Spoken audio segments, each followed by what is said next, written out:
जय हिंद आप सभी को। कैसे हैं आप सभी? बढ़िया। हाँ भाई, ऑनलाइन ऑफलाइन दोनों है तो पूछना ज़रूरी है। आज हम लोग बात करते हैं जावा स्क्रिप्ट की सेकेंड क्लास की। इसके पहले मैंने आपको बताया था कि जावा स्क्रिप्ट के अंतर्गत आपका क्या क्या होता है, क्या क्या होता है। आपने देखा था कि जो जावा स्क्रिप्ट अपना है एक प्रकार की स्क्रिप्टिंग भाषा है, जिसके अंतर्गत हम क्या करते हैं, लॉजिक पार्ट सेट करते हैं। क्या करते हैं? लॉजिक पार्ट सेट करते हैं। वो भी किस चीज़ का लॉजिक पार्ट सेट करते हैं? वेब पेज पर। किस पे?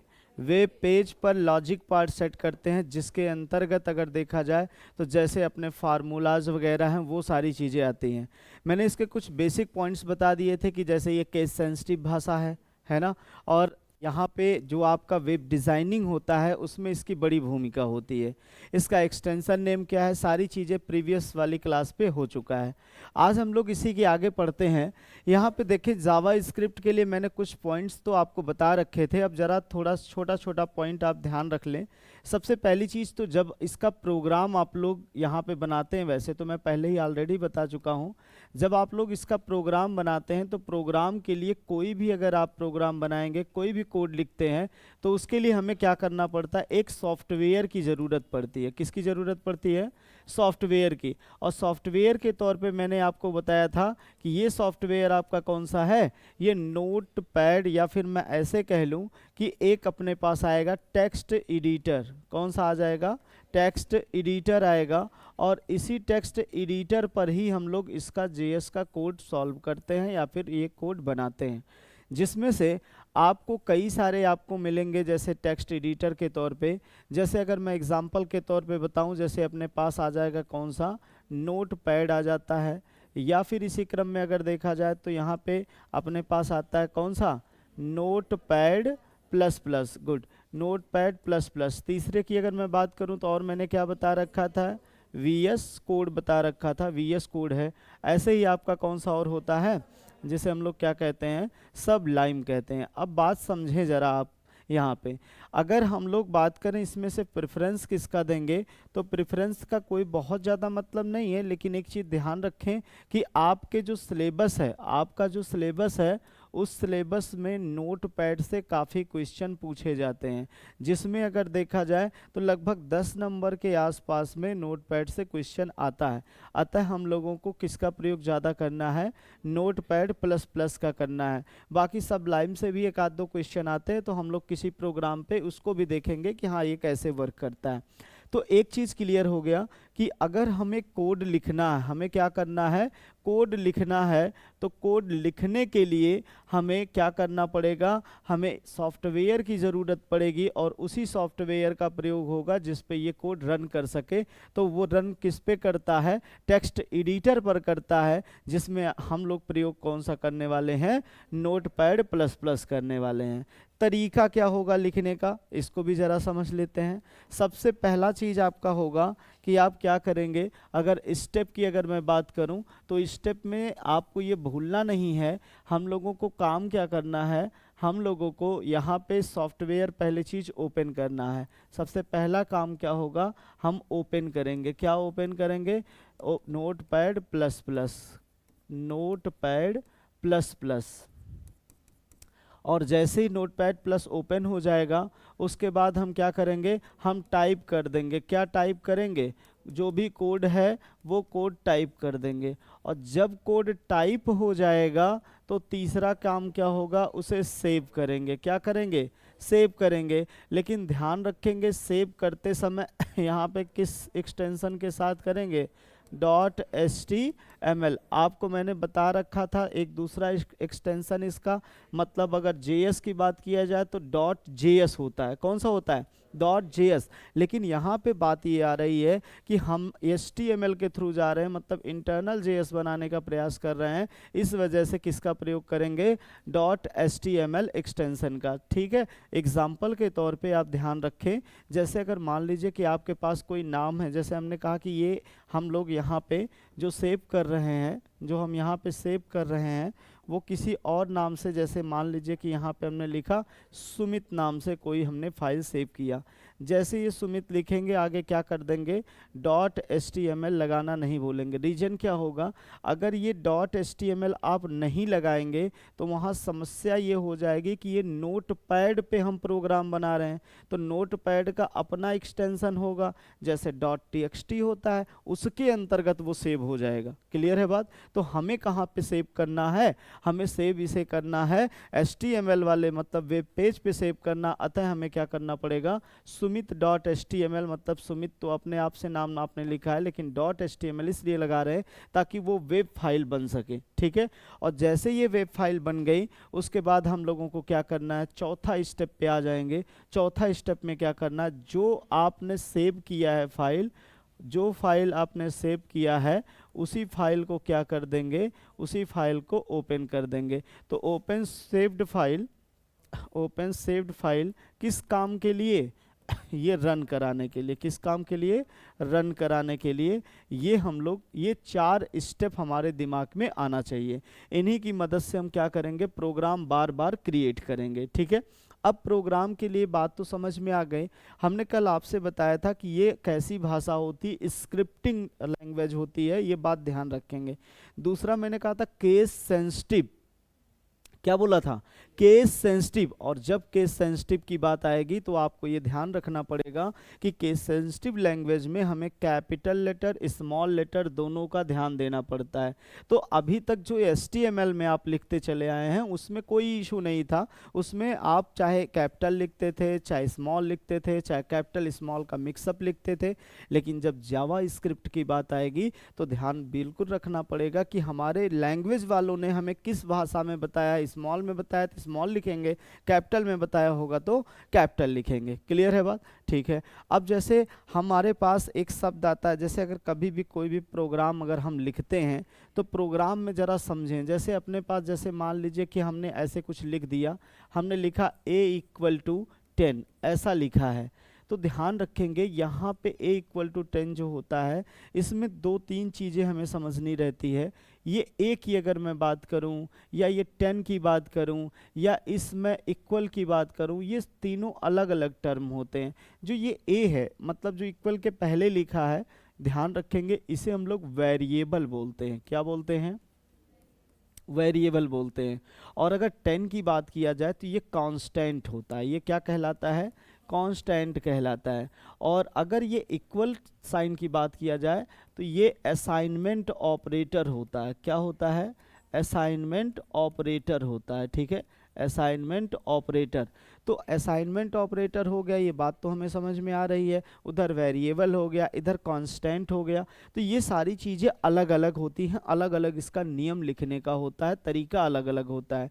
जैसे अभी हम लोग ये कांस्टेंट की बात करें तो कई टाइप के कांस्टेंट आएंगे, जैसे डेसिमल आएगा, जैसे आपका कह सकते हैं, जैसे डेसिमल को हम लोग फ्लोट बोलते हैं, या इंटीजर वैल्यू आएगी, या कैरेक्टर वैल्यू आएगा, ऐसे कई सारी चीज़ें आएंगी। तो बस मैं ये बताने का प्रयास कर रहा हूँ कि कांस्टेंट का पूरा फीचर अलग है, तो कांस्टेंट को हम अलग से समझेंगे। ऐसे ही हम समझेंगे वेरिएबल को। यहाँ पे a लिखा है, यहाँ b लिख सकते हैं, यहाँ क्या क्या लिख सकते हैं, क्या क्या हो सकता है, उसका सारा नियम कानून कहाँ पे सीखेंगे? हम वेरिएबल वाले टॉपिक पे सीखेंगे। ऐसे ही आप देख रहे होंगे कि असाइनमेंट ऑपरेटर यहाँ लिख दिया है। असाइनमेंट ऑपरेटर का मतलब ये होगा कि यहाँ पे ये ऐसा ऑपरेटर है जो कि असाइन करता है, वैल्यू का मान रखता है। अच्छा, वैल्यू का मान रख रहा है मतलब वहाँ पे भी कई सारे नियम कानून होंगे, कई टाइप के ऑपरेटर होंगे, जैसे असाइनमेंट ऑपरेटर होगा, लॉजिकल ऑपरेटर होगा, बिट वाइज ऑपरेटर होगा। ठीक है, इस टाइप से अर्थमेटिक ऑपरेटर होगा। तो कई टाइप के आपके ऑपरेटर होंगे जिन पे हम लोग एक एक करके चर्चा करेंगे। तो शुरुआत हम लोग यहाँ से करते हैं वेरिएबल से। आपको मैंने एक बात बताया कि जैसे a = 10 लिखा है, आप यहाँ पे 10 जो लिख रहे हैं ये नॉर्मल हमारे लिए लिखने के लिए तो अच्छा हो रहा है, ठीक है, लेकिन हमारे कंप्यूटर भाषा को ये नहीं समझ में आता। कंप्यूटर भाषा जो है इनको जिनको ये चीज़ें नहीं समझ में आती है कि ये 10 किस टाइप का है, उनको बताना पड़ता है कि भैया ए में जो वैल्यू रख रहे हैं ये किस टाइप का है। तो इसके लिए हमें क्या करना पड़ता है, इसके लिए कई सारे नियम को जानना पड़ता है। तो सबसे पहले हम देखें कि जैसे अपने पास इसमें जब आगे यहाँ पे कुछ शब्द लिखे जाते हैं, जैसे अगर हम ऐसे लिखें, जब यही चीज़ को अगर हम देखें जीएस में जब लिख सकते हैं तो यहाँ पे ऐसे लिखते हैं, हम लिखते हैं वेर, और वेर के बाद तब ए बराबर हम 10 लिखते हैं, वेर के बराबर वेर पहले लिखते हैं तब ए इक्वल टू 10 लिखते हैं। तो जब यहाँ पे ऐसे लिखा जाता है तो इसमें वेर क्या करता है, ये डेटा टाइप जनरली बताने के लिए होता है। क्या बताने के लिए होता है, डेटा टाइप बताने के लिए होता है। तो यहाँ डेटा टाइप एक शब्द आएगा, इसको भी हमें समझना पड़ेगा। जनरली ये है क्या, ये वेर की अगर मैं बात करूँ, ये तो है कीवर्ड। क्या होता है, कीवर्ड। लेकिन बताता क्या है, ये डेटा का प्रकार बताता है। क्या बताता है, डेटा का प्रकार। यहाँ डेटा कौन है, 10 है, तो इसका प्रकार तो बताएगा, लेकिन अब कीवर्ड भी अलग से हमें जानना पड़ेगा, डेटा टाइप भी जानना पड़ेगा। समझ बात आ रहा है, अलग अलग डेटा टाइप होता है और उनका प्रयोग अलग अलग टाइप से करते हैं। तो अगर जैसे मैं एग्जाम्पल के तौर पे थोड़ा सा अगर आपको बताऊं, जैसे पहले अपने पास सी लैंग्वेज हुआ करता था। कौन सा हुआ करता था, सी लैंग्वेज हुआ करता था। तो सी लैंग्वेज क्या कहता था, आप ज़रा समझे। जैसे अगर मान लीजिए कुछ हमें ऐसा कुछ करना है, 2 नंबर को जोड़ना है। क्या करना है, 2 नंबर को जोड़ना है। तो सी लैंग्वेज कुछ इस टाइप से प्रोग्राम लिखता था। जैसे मान लीजिए हमने कहा कि सबसे पहले यहाँ पे हैज, फिर लिखा इंक्लूड, फिर लिखा studio.h ऐसा लिखा। फिर से हमने लिखा हैज इंक्लूड, फिर से लिखा conio.h। अच्छा, ये दोनों जब हो जाएंगे उसके बाद फिर हम यहीं पे मेन शब्द लिखते हैं। क्या लिखते हैं, मेन लिखते हैं। और मेन लिखने के बाद जैसे फिर यहीं पे हम बताते हैं int। मान लीजिए एक अपने पास a है जिसमें वैल्यू कितना है, 5 है। फिर से हमने कहा कि एक और int हमने लिया, हमने कहा कि एक b है जिसमें वैल्यू 6 है। आप चाहते तो यहीं पे ऐसे कामा करके ABCD एक ही लाइन में लिख सकते थे। मान लीजिए मैंने 2 लाइन में लिख दिया। इसके बाद फिर हमने क्या कर लिया, यहाँ पे एक CLR SCR एक कॉन्सेप्ट लिखा, और उसके बाद फिर यहाँ पे हमने इन दोनों को प्रिंट करने के लिए C बराबर A+B लिखा है। फिर प्रिंटिंग किया है, और प्रिंटिंग में ऐसे लिखा कि भैया ये प्रिंटफ लिख दिया है, ये प्रिंटफ लिखा है। प्रिंटफ के अंतर्गत आप देखेंगे तो यहाँ पे हमने ऐसे लिखा %d, और %d लिखने के बाद फिर यहाँ C में वैल्यू आई है तो हमने C को यहाँ पे लिख दिया। अब जैसे ठीक है, यहाँ पे C आ चुका है, यहाँ %d हमने लिख दिया है, सारी चीज़ें समझ में आ रही है। अब अगर यहीं पे हम गेट ch की बात कर लें, क्या कर लें, गेट ch, एक और यहाँ पे आएगा, फिर ये ब्रेकेट बंद होगा। और भी यहाँ एंड का भी प्रयोग किया जाता है। अभी नॉर्मल प्रोग्राम पे मैं आ रहा हूँ। इतना बड़ा कोड लिखते हैं, लेकिन जब यहाँ कोड लिख रहे हैं तो आपने देखा होगा कि यहाँ पे a मैंने 5 लिखा है। क्या लिखा है, a 5। तो 5 किस टाइप का है, इंटीजर टाइप का है। तो इसी से पहले हमें क्या करना पड़ता है, int लिखना पड़ता है, तब वो समझ पाता है कि ये इंटीजर है कि ये फ्लोट है कि कैर है कि कैसा है। ठीक है, यहाँ पे ये हम देंगे। आप कहेंगे सर यहाँ पे int लिखा है और यहाँ पे जो है 5 लिखा है, उसमें तो आपने वैर लिखा था। भाई वो JS की भाषा है, ये कौन सी भाषा मैंने बताया, सी लैंग्वेज, इसमें ऐसे ही बताया जाता है। मतलब यहाँ पे मैं ये कह रहा हूँ, उस लाइन को अगर देखें, अगर हमारे पास यहाँ पे ऐसे a 5 लिखा है, या a 5.2 लिखा है, या a हमने लिख दिया कि यहाँ पे k लिखा है, ठीक है, तो ये तीनों अलग अलग तरीके से हो जाएंगे। अर्थात इसके पहले जो है ये इंटीजर है, इस वजह से क्या लगाना पड़ता है, int नाम का कीवर्ड। ऐसे ये फ्लोट है, दशमलव वाली संख्या है, इसके सामने फ्लोट लिखना पड़ता है। ऐसे ये के आपका कैरेक्टर है, तो यहाँ पे क्या लिखना पड़ता है, कैर लिखना पड़ता है। अलग अलग चीज़ें लिखनी पड़ी। ये यहाँ पे आया, ये कहाँ की बातें हुई, ये आपका सी लैंग्वेज की बात हो गई। ठीक है, जो कि चौथा पेपर में आपको मिलेगा, इससे मुलाकात होगी आपकी। ठीक है, अच्छा अभी हम आ गए जीएस पे। तो जेएस थोड़ा सा और पढ़ा लिखा मिला, जेएस सी लैंग्वेज से थोड़ा ज़्यादा समझदार था। उसने कहा कि जैसे ये अपने पास ए है, हम यहाँ अगर ऐसे बात कर लें, अगर कह रहा है कि ठीक है यही लिखा है ए बराबर 5, ए बराबर 5.2 और ए बराबर यहाँ पे के लिखा है, अगर ऐसा शब्द लिखा है तो आप ऐसा कर लें कि ये अलग अलग हमें मत समझाएं, हम बहुत पढ़े लिखे, हम कंप्यूटर हैं, मतलब कोई इशू नहीं है। आप एक काम करें, लेकिन हमारी संतुष्टि के लिए यहाँ पे क्या लिख लें, यहाँ बस केवल वेर लिख दें, बस चाहे जिस प्रकार का डेटा हो आप वेर लिख देंगे तो हम संतुष्ट हो जाएंगे, ठीक है आपने लिखा है डेटा टाइप, मतलब चाहे जिस प्रकार का है। आप यहाँ वैल्यू लिखेंगे तो हम देख के जान जाएंगे कि वहाँ पे किस टाइप का है। अगर दशमलव है तो हम दशमलव टाइप से ट्रीट करेंगे, अगर करेक्टर है तो हम करेक्टर टाइप से ट्रीट करेंगे, लेकिन लिखना क्या है, वेर लिखना है। ऐसे लेट का भी प्रयोग किया जाता है, आगे आएगा मैं बताऊंगा, अभी एक एग्जाम्पल से मैं समझाने का प्रयास कर रहा हूँ। नेक्स्ट है, यहीं पे एक भाषा अपने पास आई, वीबी स्क्रिप्ट। कौन सी भाषा आई, वीबी स्क्रिप्ट। ये क्या है, विजुअल बेसिक है, विजुअल बेसिक स्क्रिप्टिंग लैंग्वेज है। ये क्या कहा, इसने कहा ठीक है अपने पास A=5 वही है और A=5.2 यही रहेगा, ऐसे ही A=K ऐसे ही लिखना है। लेकिन मेरे पास क्या है, जैसे जैसे मार्केट में जैसे दो कंपनियां हों, दो कंपनियां, जैसे मान लीजिए कि एक हमने कहा MI की कंपनी है, एक हमने रियलमी बोल दिया, ठीक है। तो जैसे कोई चीज़ लॉन्च होता है, सेम फीचर सेम कॉन्फ़िगरेशन पे दूसरा वाला भी लॉन्च कर लेता है। रियलमी अगर पहले ले आ रहा है तो उसी का सेम कॉन्फ़िगरेशन का रेडमी वाला भी लेके आता है, मतलब MI वाले। ऐसे ही Oppo Vivo उसी सीरीज में, मतलब कुछ ना कुछ चेंजेस करके लाते रहते हैं। तो जैसे जब हमारे पास JS आ गया, JS के बाद अब VB स्क्रिप्ट आया, तो VB स्क्रिप्ट क्या कह रहा है, इन दोनों में ये कह रहा है अगर यहाँ वेर लगा रहे हैं, अगर हम भी वेर लिख लेंगे तो ये लगेगा कॉपी कर लिए हैं, तो कुछ ना कुछ हट के करना है। इसने कहा ठीक है जब ऐसी बात है तो हम कुछ और लिख लेते हैं। इसने कहा हम डिम लिखेंगे। क्या लिखेंगे, डिम। ये डिम लिखता चला गया, ठीक है। डिम मतलब क्या हो गया, जो काम वेर का है, जो काम डिम का है, वही काम इन सब का रहता था, अलग अलग हमें समझाना पड़ता था, धीरे धीरे लैंग्वेज एडवांस होती चली गई, ठीक है। उसके बाद यहीं पे एक भाषा आई पाइथन। यहीं पे कौन सी भाषा आई, पाइथन आई, यहाँ पे पाइथन। और पाइथन क्या कह रहा है, पाइथन कह रहा है कि जब ऐसी चीज़ें चल रही हैं, जब मार्केट में यही हो रहा है, तो ज़बरदस्ती यहाँ पे हम डिम डिम करने की क्या ज़रूरत है। हम A=5, A=5.2, A=K, जब सब हम जान ही रहे हैं, क्या जान रहे हैं कि यहाँ पे सब एक ही जैसा लिखा गया है, तो इसको लिखने क्या जरूरी, ये भी समझ लो।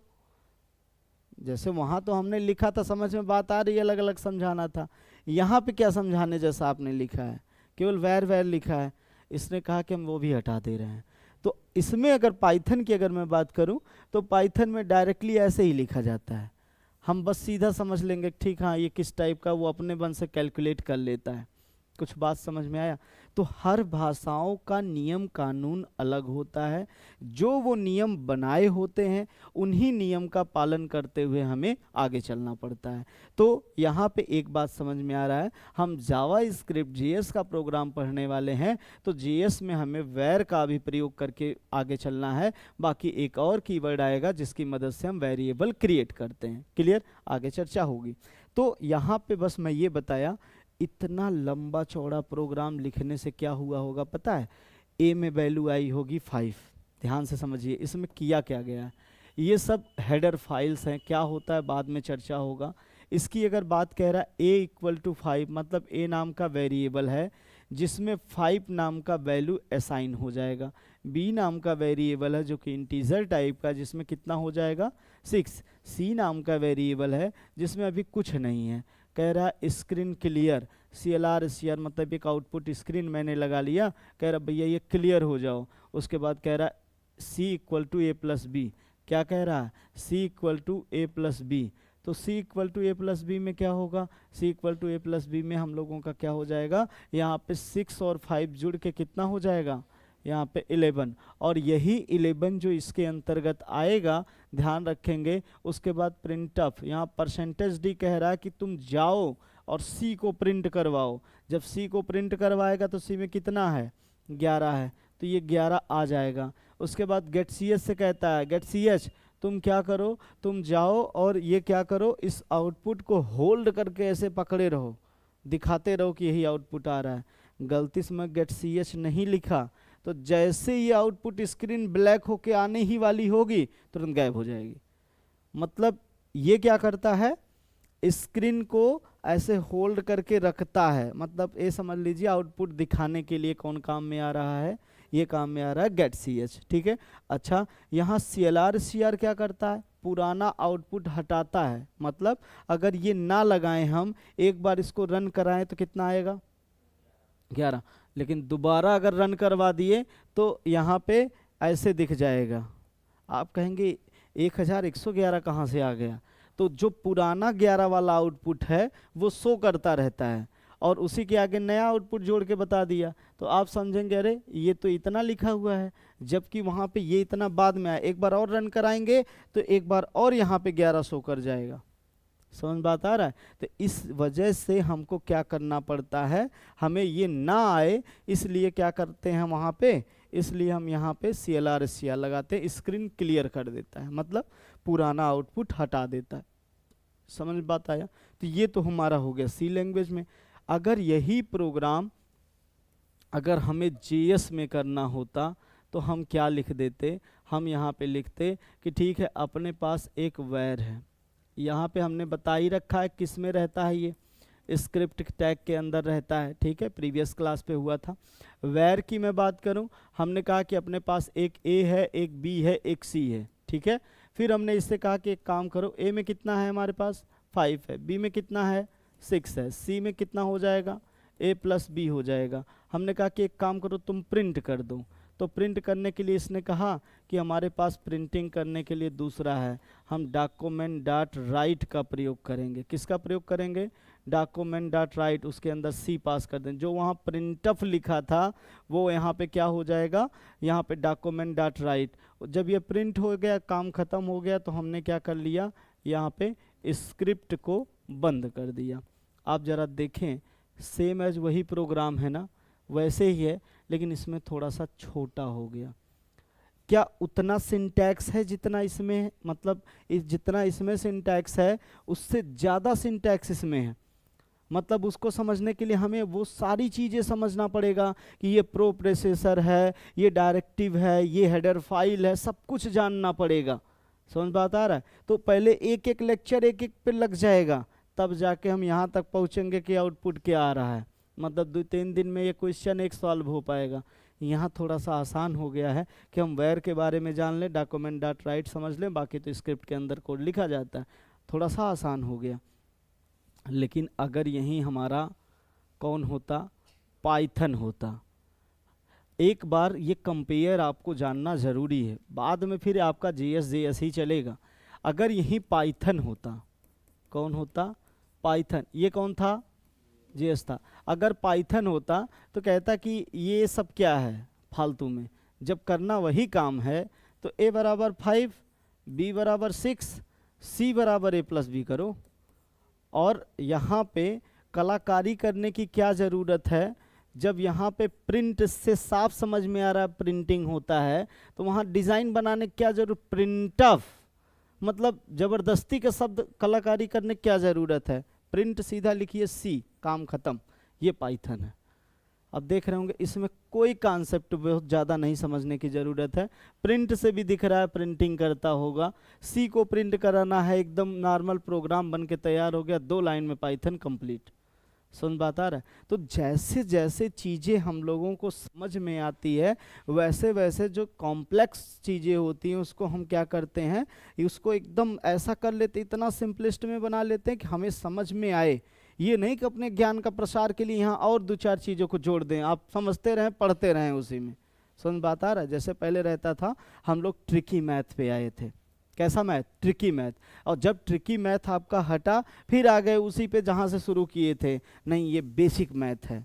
बेसिक मैथ है मतलब 4-6 लाइन अपने मन में लगा लीजिए, लेकिन लगाना एकदम बेसिक से है। तो वैसे ही इसमें जैसे ये इतना कलाकारी तब उनको नहीं नॉलेज था, मतलब अपने अकॉर्डिंग बड़ा अच्छा सिंटैक्स बनाया है। लेकिन अगर एक बार इस सिंटैक्स को कोई समझ लिया, मतलब सी लैंग्वेज पढ़ लिया, तो दुनिया कोई भाषा उसको अच्छे समझ में आएगी, क्योंकि इसमें इतना नियम कानून है, सारे नियम कानून आपको पता चल जाएंगे, कहाँ इरर है, कहाँ क्या है, कहाँ कैसे है, सारी चीज़ें समझ बात आ रहा है। इन सब में नियम हटा दिया। अब इन सब में अगर मैं कहूँगा कि भैया आइडेंटिफायर, कहीं दिखेगा ही नहीं, आइडेंटिफायर कैसे जानेंगे? क्वेश्चन आ जाएगा आइडेंटिफायर में, नहीं जानेंगे।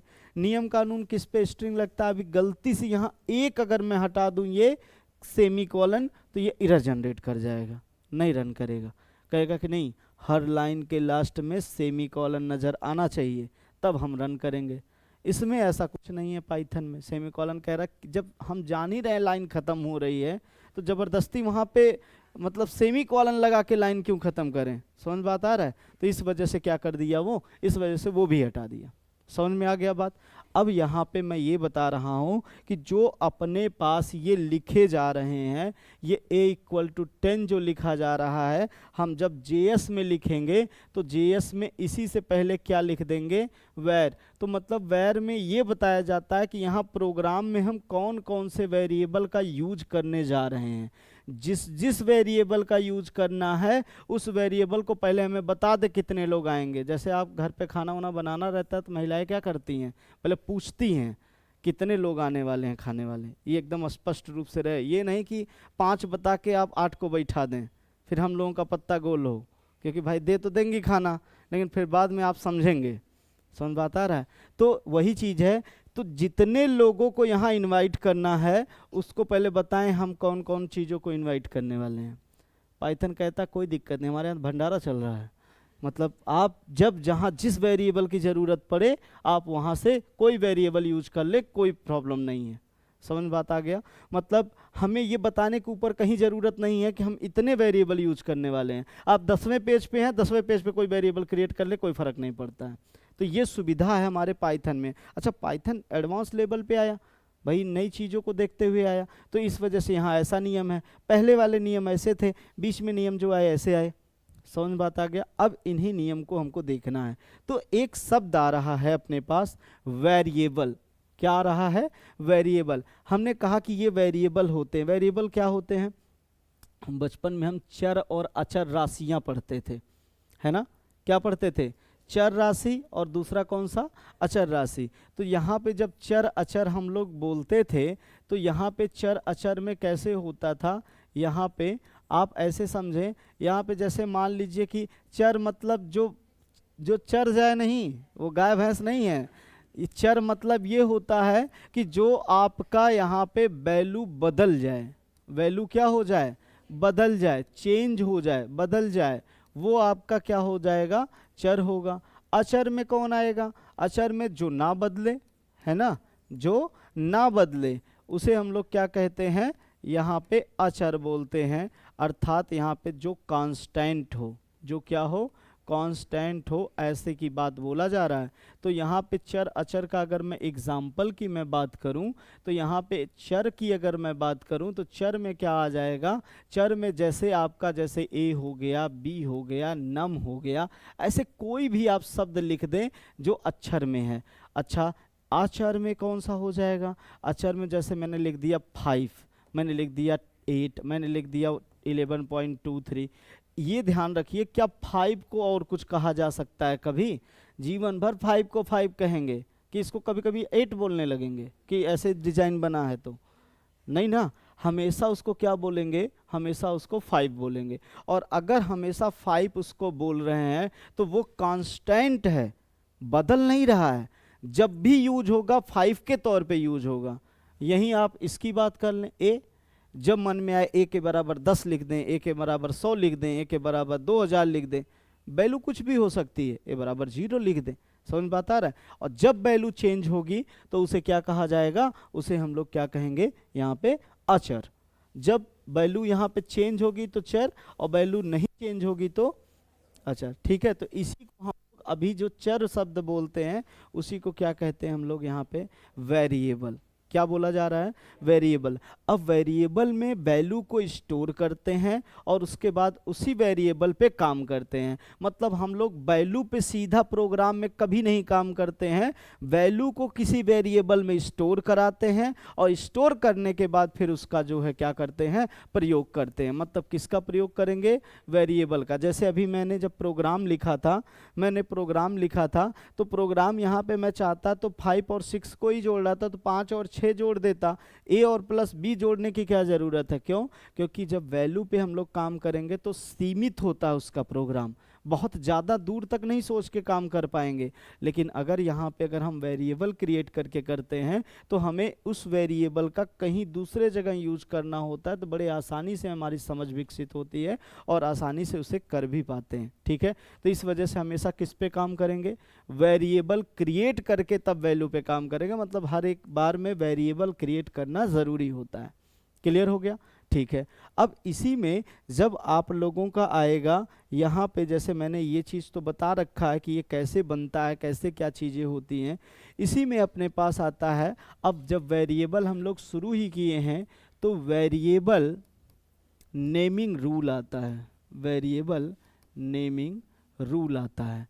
ये वेरिएबल नेमिंग रूल जो है मोस्ट इम्पॉर्टेंट है। निश्चित रूप से ध्यान रख लें कि जब आपका एग्ज़ाम होता है, कह सकते हैं एमसीक्यूज़ वाले एग्ज़ाम होते हैं आपके, जिसमें जो क्वेश्चन आता है, मान के चलिएगा 3 से लेकर 4 क्वेश्चन इसमें आता ही आता है। ठीक है, तो ये आपके लिए मोस्ट इम्पॉर्टेंट है, ये ध्यान रखेंगे। अब इसमें क्या है, अच्छा अगर एक बार इसे समझ लिया तो जितनी भाषाएं आपके पास हैं सभी भाषाओं में क्या किया जाता है? इस वेरिएबल नेमिंग रूल को पूछा जाता है। जैसे पाइथन को भी पूछा जाएगा। जैसे आपका दूसरा वाला भाषा कौन सा है? दूसरी वाली भाषा, जैसे अभी हमने पाइथन के अलावा जेएस बताया, या फिर सी लैंग्वेज बताया, या वीबी स्क्रिप्ट बताया, जावा बताया, जितनी भी भाषाएं हैं सब में ये नियम आपके कॉमन होते हैं। ठीक है, 1 मिनट लगेगा, हम लोग ज़रा देख भी लेते हैं। वैसे तो लेट हो रहा है आपको, लेकिन कोई बात नहीं। ये पहला नियम ध्यान रखेंगे। पढ़ा लिया जाए, बाद में पढ़ाया जाए? पढ़ा लिया जाए, गुड। पहले की अगर बात किया जाए, यहाँ पे वेरिएबल नेमिंग रूल में कहता है कि जो हमारा पास वेरिएबल होगा, ऐसे समझ लें, जो वेरिएबल नेम होगा उसमें हम कीवर्ड का प्रयोग नहीं करते हैं। किसका प्रयोग नहीं करेंगे? कीवर्ड का। मैं अगर इंग्लिश में लिख लूँ तो हम ऐसे लिख लें, we can not use keyword. हम कीवर्ड का प्रयोग नहीं करते हैं किस टाइप में? As variable name. हम यहाँ पे वेरिएबल नेम के तौर पर कभी भी कीवर्ड का प्रयोग नहीं करते हैं। कीवर्ड कौन होते हैं? कीवर्ड वही जो अभी आपने हमने लिखा था। जैसे हमने लिखा था INT टाइप में, या फ्लोट लिखा था, है ना, इस टाइप से, या फिर कैर लिखा था, या फिर प्रिंट लिखा था, या डॉक्यूमेंट डॉट राइट अभी यहाँ पे हम लिख रहे हैं, डॉक्यूमेंट डॉट राइट लिखा, या फिर ऐसे और भी आएंगे, जैसे पर्स INT मैंने लिखा, पर्स INT ऐसे लिखा है, या फिर प्रोम्प्ट लिखा। ये सब आपके क्या हैं? रिजर्व होते हैं। क्या होते हैं? रिजर्व होते हैं। इनको नहीं यूज करना है। ये सब क्या हैं? ये सब हमारे क्या हैं? कीवर्ड हैं। ऐसे और भी बहुत ज़्यादा हैं। ठीक है, हम चर्चा करेंगे जब कीवर्ड वाली टॉपिक पे रहेंगे। तो ये कह रहा है इन सब का प्रयोग नहीं करना है। जैसे अगर आपसे ये पूछ ले वैलिड इनवैलिड, अगर हमने लिख लिया INT और यहाँ पे आपने लिखा बराबर 5, तो INT आपको पता है ना कि पहले से रिजर्व है, तो INT को अगर प्रयोग करेंगे तो एरर जनरेट करेगा। तो मतलब ये क्या हो जाएगा? ये इनवैलिड तरीका है, ऐसे नहीं लिखा जाता। अगर आपने लिखा है यहाँ पे लिखा है नम इक्वल टू 5, क्या इसमें नंबर में कोई इशू है? नम नाम से कुछ ऐसा होता है? मतलब नहीं होता। तो ये कैसा हो जाएगा? सही हो जाएगा। अगर आपसे ये कह रहा है कि यहाँ पे हमने ऐसे लिखा है, हमने इस टाइप से लिखा है INT फ्लोट, आईएनटी फ्लोट अलग अलग शब्द में था तो ये तो वैलिड था, मतलब इनवैलिड था। लेकिन जब बात आती है किसका, जब बात आती है मिला के शब्द का, ये तो दूसरा शब्द बन गया, और जो दूसरा शब्द बन जाएगा उसमें इसकी कोई भूमिका नहीं होगी। अर्थात अगर इसके बराबर कुछ भी लिखा है तो ये क्या होगा, सही होगा। मतलब यहाँ पे हम कीवर्ड का कॉम्बिनेशन करके नया शब्द बना लिए हैं, जिस शब्द का कोई वहाँ पे लैंग्वेज में यूज नहीं है, तो जाहिर सी बात है इसका प्रयोग हम कर सकते हैं। क्लियर हो गया। एक और लास्ट में यहाँ पे देखेंगे, दूसरा अगर देखें इसी में जो दूसरा नियम है, दूसरा नियम क्या कहता है, कहता है कि हम कभी भी स्पेस नहीं दे सकते हैं। क्या कह रहा है, कह रहा है कि हम कभी भी स्पेस नहीं दे सकते हैं।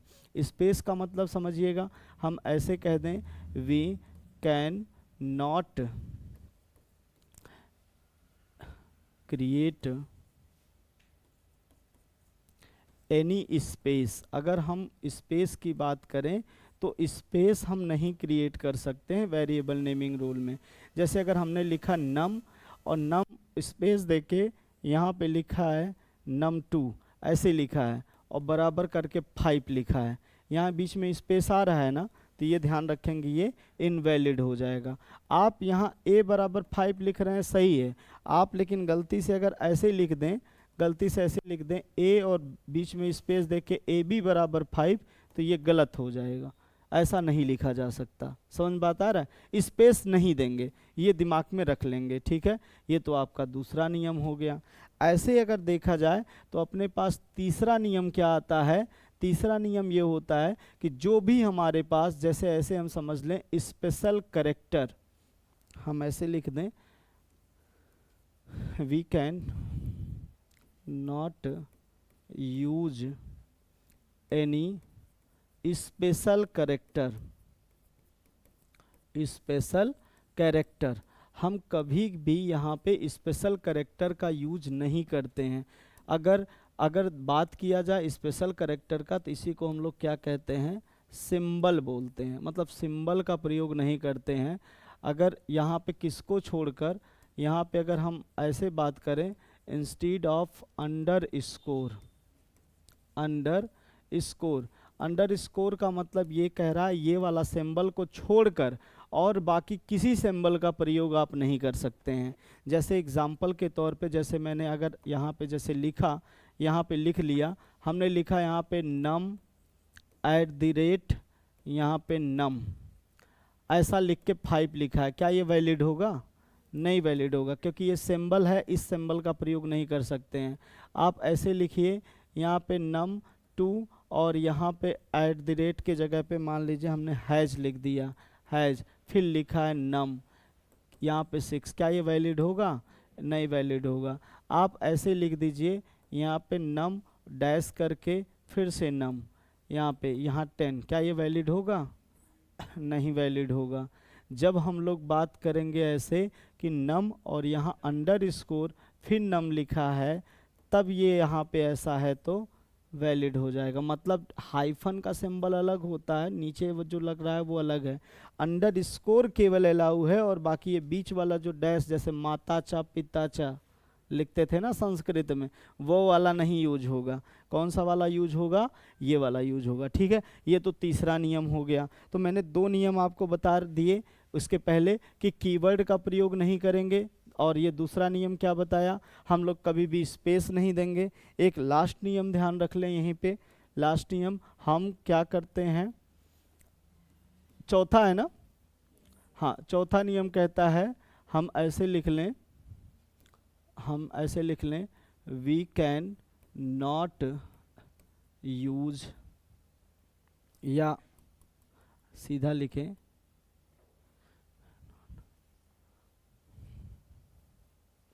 वी कैन नॉट, लिख लेते हैं we can not start variable name, start variable name with digit, with digit, तो डिजिट से स्टार्ट नहीं करेंगे, ध्यान रखेंगे आप, लेकिन ध्यान रखेंगे यहीं पे but combination, combination of digit.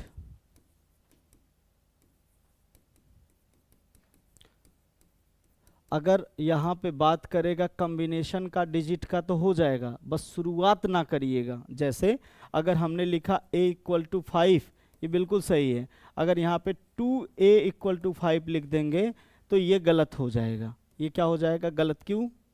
क्योंकि किससे शुरू हो रहा है, डिजिट से। आप ऐसे लिख सकते हैं अंडरस्कोर a बराबर 5, बिल्कुल सही है, कोई दिक्कत नहीं है, अंडरस्कोर का प्रयोग किया जा सकता है। आप ऐसे भी लिख सकते हैं यहाँ पे a2 बराबर 5, ये भी सही है। हमने कहा कॉम्बिनेशन हो सकता है गिनती और अक्षर का, बस केवल क्या नहीं होना चाहिए, स्टार्ट डिजिट से ना हो बस, ठीक है। और लास्ट में ध्यान रखिएगा कैपिटल स्मॉल का दोनों का प्रयोग कर सकते हैं। किसका प्रयोग कर सकते हैं, कैपिटल और स्मॉल का। ये लास्ट नियम दिमाग में रख लीजिएगा। पांचवा नियम क्या है कि हम यहाँ पे क्या कर सकते हैं, वी कैन यूज क्या, अपर केस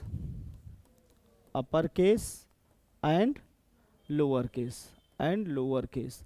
तो हम अपर केस भी यूज कर सकते हैं और लोअर केस भी यूज कर सकते हैं। अपर केस लोअर केस में क्या होगा, अपर केस लोअर केस से क्या हो जाएगा, जैसे अगर हम यहाँ पे लिखते हैं नम, ध्यान से समझिएगा, नम बराबर 5, या फिर हम ऐसे लिखते हैं नम इक्वल टू 5, या फिर हम ऐसे लिख लेते हैं यहाँ पे लिखते हैं नम, यहाँ पे इस जगह पे हमने ऐसे लिखा ये नम इक्वल टू 10, ऐसे लिख लिया है।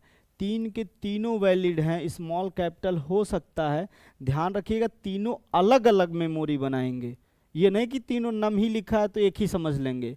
ये वाला नम का, या ये जो नम है इस नम का ब्लॉक अलग है, इसमें 10 है, इस नम का ब्लॉक अलग है, ये दूसरी चीज़ है, दूसरा वेरिएबल है, इसमें 5 है। अगर ये वाला नम की मैं बात करूं, ये नम की बात करूं, ये भी दूसरा है, इसमें भी कितना है, 5 है।